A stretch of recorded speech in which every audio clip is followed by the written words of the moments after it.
नमस्कार साथियों, आप देख रहे हैं बिहार समाचार। यहां आपको सिर्फ 10 मिनट में बिहार की 50 सबसे बड़ी और अहम खबरें देखने को मिलेंगी। इसलिए वीडियो को अंत तक जरूर देखें ताकि कोई भी जरूरी अपडेट आपसे छूट ना जाए। और कमेंट में जरूर बताएं आप यह समाचार बिहार के किस जिले से देख रहे हैं। पटना के दीघा इलाके में एक घरेलू विवाद ने बेहद खौफनाक रूप ले लिया। यहां बेटे ने लाठी से पीट पीट कर अपने पिता की हत्या कर दी। मृतक जुम्मन सब्जी बेचकर परिवार का पालन पोषण करते थे। आरोपी पुत्र जाहिद उर्फ गोलू को पुलिस ने तुरंत गिरफ्तार कर लिया है। बताया जा रहा है कि शुक्रवार रात कहासुनी के बाद बेटे ने पिता के सिर पर कई वार किए, जिससे मौके पर ही उनकी मौत हो गई। पुलिस मामले की गहन जांच कर रही है। आधार कार्ड को लेकर फैल रही अफवाहों के बीच साफ कर दें कि आधार पर सीधे 18,000 रुपए देने वाली कोई सरकारी योजना नहीं है। हालांकि रेहड़ी पटरी और छोटे दुकानदार पीएम स्वनिधि योजना के तहत 10,000 रुपए से लेकर 90,000 रुपए तक का लोन ले सकते हैं। ध्यान रखें, यह सहायता नहीं बल्कि आसान शर्तों पर मिलने वाला लोन है।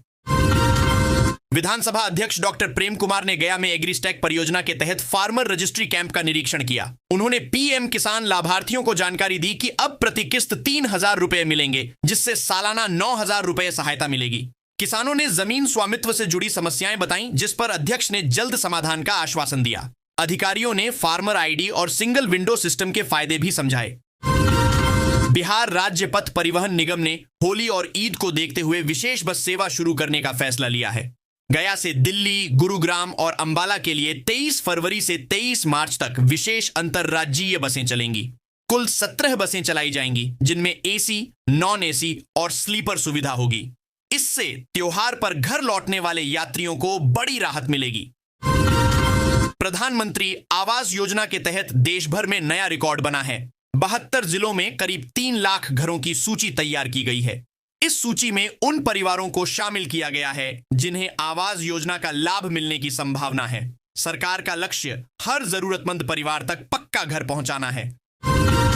बिहार के प्रसिद्ध आईआईटीएंस गांव पटवाटोली में शिक्षा के क्षेत्र में बड़ी पहल हुई है। वृक्ष बी द चेंज संस्था ने वृक्ष पाठशाला में अत्याधुनिक एआई और रोबोटिक्स लैब शुरू की है। यह लैब गरीब और ग्रामीण बच्चों को आधुनिक तकनीक की शिक्षा देगी। 2013 से यह संस्था मुफ्त शिक्षा दे रही है और अब बच्चों को ग्लोबल स्तर की टेक्नोलॉजी से जोड़ रही है। दरभंगा जिले के कुशेश्वर स्थान के हरिनगर गांव में मजदूरी विवाद के कारण 2 समुदायों के बीच तनाव की स्थिति बन गई है। प्रशासन पूरी तरह अलर्ट है। एसडीओ शशांक राज और एसडीपीओ प्रभाकर तिवारी ने गांव का दौरा कर लोगों से शांति बनाए रखने की अपील की। अफवाहों से बचने और दोषियों को आत्मसमर्पण करने की चेतावनी दी गई है। 2026 में महिलाओं के लिए कई अहम सरकारी योजनाएं लागू हैं। इनमें आर्थिक सहायता, स्वरोजगार लोन और बचत योजनाएं शामिल हैं। कुछ योजनाओं में महिलाओं को 1,500 रुपये प्रति महीने तक सहायता, 2 लाख रुपए तक रोजगार लोन और 7.5% ब्याज दर वाली महिला सम्मान बचत पत्र योजना दी जा रही है। इन योजनाओं का उद्देश्य महिलाओं को आर्थिक रूप से आत्मनिर्भर बनाना है। पटना में बिहार विधानसभा का 106वां स्थापना दिवस बेहद गरिमामय माहौल में मनाया गया। लोकसभा अध्यक्ष ओम बिरला ने NEVA के तहत डिजिटल हाउस का उद्घाटन किया। कार्यक्रम में राज्यसभा उपसभापति हरिवंश, केंद्रीय मंत्री किरेन रिजिजू और विधानसभा अध्यक्ष प्रेम कुमार समेत कई गणमान्य लोग मौजूद रहे। सशक्त विधायक, सशक्त लोकतंत्र विषय पर चर्चा में लोकतांत्रिक मूल्यों और सदन की गरिमा बनाए रखने पर जोर दिया गया। ICC under 19 world cup 2026 final में बिहार के 14 वर्षीय वैभव सूर्यवंशी ने इंग्लैंड के खिलाफ 80 गेंदों में 175 रन की ऐतिहासिक पारी खेली। उन्होंने 55 गेंदों में शतक पूरा किया और 15 चौके व 15 छक्के लगाए। उनकी शानदार बल्लेबाजी की बदौलत भारत ने 100 रन से जीत दर्ज कर 6ठी बार अंडर 19 वर्ल्ड कप जीता। 32 साल पुराने मामले में सांसद पप्पू यादव की गिरफ्तारी के बाद बिहार की राजनीति में हलचल तेज हो गई है। सिविल ड्रेस में गिरफ्तारी और इलाज में लापरवाही के आरोप लगे हैं। खराब स्वास्थ्य के कारण उन्हें आईजीआईसी रेफर किया गया। आज कोर्ट में पेशी के बाद जमानत या जेल पर फैसला होगा। मैथिली ठाकुर के विधानसभा क्षेत्र अलीनगर में डिग्री कॉलेज सूची से नाम गायब होने पर विवाद बढ़ गया है। जिला पार्षद सुनीता यादव ने इसे साजिश बताते हुए निष्पक्ष जांच की मांग की है और दोषियों पर कार्रवाई की मांग उठाई है।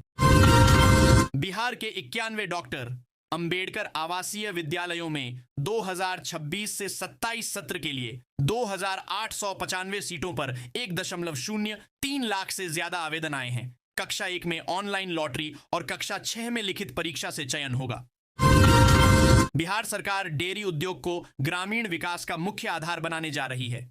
हर गांव में दुग्ध उत्पादन समिति बनेगी और सुधा केंद्र पंचायत स्तर तक पहुंचेंगे। इससे महिलाओं को रोजगार और पलायन रोकने में मदद मिलेगी।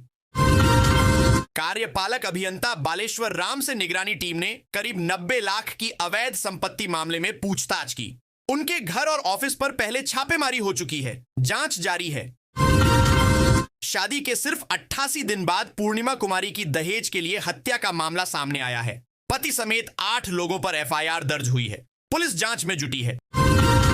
डीएम सुब्रत कुमार सेन ने माणिकपुर साहिबगंज फोरलेन समेत कई परियोजनाओं की समीक्षा की। भू अर्जन, मुआवजा और निर्माण कार्य में तेजी लाने के निर्देश दिए गए। अब जमीन रजिस्ट्री के लिए ओटीपी जरूरी नहीं होगा, केवल मोबाइल नंबर से बुकिंग हो सकेगी। तकनीकी समस्या को देखते हुए यह फैसला लिया गया है। पटना सिटी में 15 फरवरी को महाशिवरात्रि शोभा यात्रा सिमली के प्राचीन शिव मंदिर से गायघाट तक निकलेगी। प्रशासन ने शांति व्यवस्था के लिए डीजे और शस्त्र प्रदर्शन पर प्रतिबंध लगाया है और सुरक्षा के लिए दंडाधिकारी तैनात किए जाएंगे। राजधानी में महाशिवरात्रि को लेकर बड़े स्तर पर तैयारियां चल रही हैं और कई शोभा यात्राएं निकलने की योजना है। पूर्णिया सांसद पप्पू यादव को पटना से 1995 के केस में गिरफ्तार किया गया। यह कार्रवाई कोर्ट में पेश न होने के बाद वारंट जारी होने पर हुई। गिरफ्तारी के दौरान आधी रात को उनके घर पर हाई वोल्टेज ड्रामा हुआ और बाद में उन्हें मेडिकल जांच के लिए अस्पताल ले जाया गया।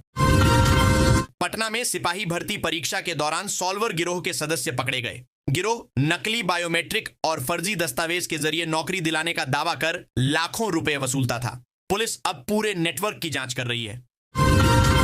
रोहतास के ढोडंडीह गांव में शादी के दौरान विवाद के बाद युवक की गोली मारकर हत्या कर दी गई। आरोपी उसका ही करीबी दोस्त बताया जा रहा है, जो घटना के बाद फरार है। पुलिस उसकी तलाश कर रही है। एक गांव में किशोरी और किशोर को साथ मिलने पर ग्रामीणों ने बेरहमी से पीटा और युवक को अपमानित कर घुमाया। घटना ने समाज में कानून और मानवता पर सवाल खड़े कर दिए हैं। शाहकुंड प्रखंड में मनरेगा में फर्जी हाजिरी लगाकर सरकारी पैसे के गबन का मामला सामने आया। एक ही फोटो को कई जगह इस्तेमाल कर लाखों रुपए के घोटाले का आरोप लगा है। प्रशासन ने जांच का आश्वासन दिया है। मोजाहिदपुर में बदमाशों ने पिस्तौल दिखाकर रंगदारी मांगी और बम फेंककर दहशत फैलाई। पुलिस ने आरोपियों की पहचान कर ली है और गिरफ्तारी के लिए छापेमारी जारी है। गयाजी में धार्मिक रीति रिवाज के साथ श्रद्धांजलि सभा हुई। फल्गु नदी में वैदिक मंत्रोच्चार के बीच धार्मिक अनुष्ठान संपन्न किया गया। पश्चिम चंपारण में फार्मर आईडी बनाने का तीसरा चरण अब 11 फरवरी तक बढ़ा दिया गया है। जिलाधिकारी तरनजोत सिंह ने किसानों से अपील की है कि जिन किसानों के पास जमाबंदी नहीं है वे ऑनलाइन परिमार्जन कराकर जल्द आईडी बनवा लें।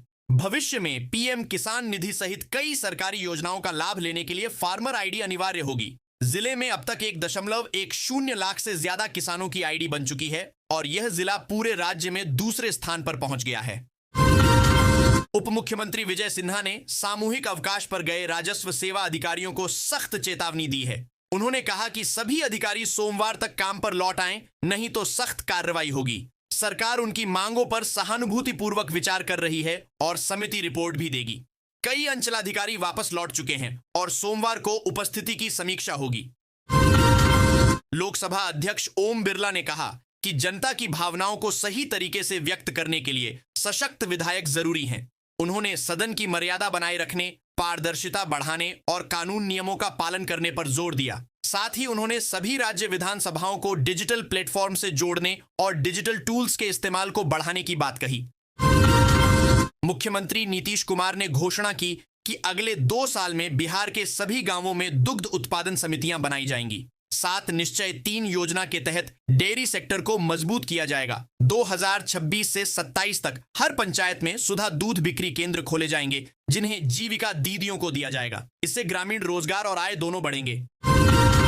भोजपुर जिले में फिश कैच बिहार ब्रांड के तहत मछली के खुदरा आउटलेट खोले जाएंगे। आरा नगर निगम और नगर परिषद क्षेत्रों में कुल 5 आउटलेट स्थापित होंगे। इससे मत्स्य पालकों को सही दाम मिलेगा और लोगों को ताजी व साफ मछली एक ही जगह मिलेगी। साथ ही युवाओं के लिए रोजगार भी बढ़ेगा। नवगछिया में पैसे के विवाद में एक दारोगा ने पीटीसी पर उस तरह से हमला कर दिया जिससे वह घायल हो गया। जांच में दोनों के शराब पीने की पुष्टि हुई है। दोनों पुलिसकर्मियों को निलंबित कर दिया गया है। आरोपी दारोगा को गिरफ्तार कर न्यायिक हिरासत में भेज दिया गया है।